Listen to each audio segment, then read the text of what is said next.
یہ جو FIA نے ایک FIR رجسٹر کی، FIR کے اندر آصف صاحب کو انہوں نے ملزم ظاہر نہیں کیا، خالی یہ کہا کہ ایک یہ جو A1 انٹرنیشنل ایک کمپنی ہے اس کے اکاؤنٹ سے 1.5 کروڑ روپیہ زرداری گروپ PVT لمیٹڈ میں آیا ہے.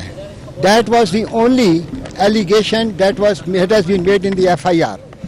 مگر جب انٹرم چارج شیٹ فائل کی گئی FIA نے تو اس کے اندر لسٹ دی گئی آف دا ایبسکونڈنگ ایکیوزڈ. اس کے اندر انہوں نے آصف علی زرداری صاحب کا بھی نام مینشن کیا ایز این ایبسکونڈنگ ایکیوزڈ.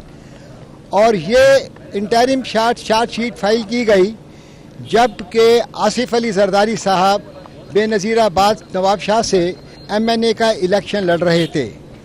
تمام پاکستان کو اس بات کا علم تھا کہ زرداری صاحب الیکشن لڑ رہے ہیں اور نواب شاہ میں ہیں، تو یہ میری سمجھ سے بالا تر ہے کہ FIA نے ان کو ایبسکونڈنگ ایکیوزڈ ایک مفروری ملزم کیسے ظاہر کیا اور کیسے اپنی انٹرم چلان کے اندر یہ بات مینشن کی.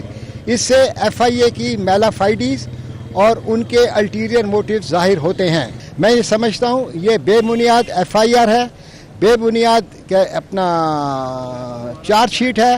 یہ خالی کیا کہتے ہیں وکٹمائز کرنے کے لیے، بدنام کرنے کے لیے، ہیرس کرنے کے لیے یہ زرداری صاحب کا نام اس کیس کے اندر ڈالا گیا ہے.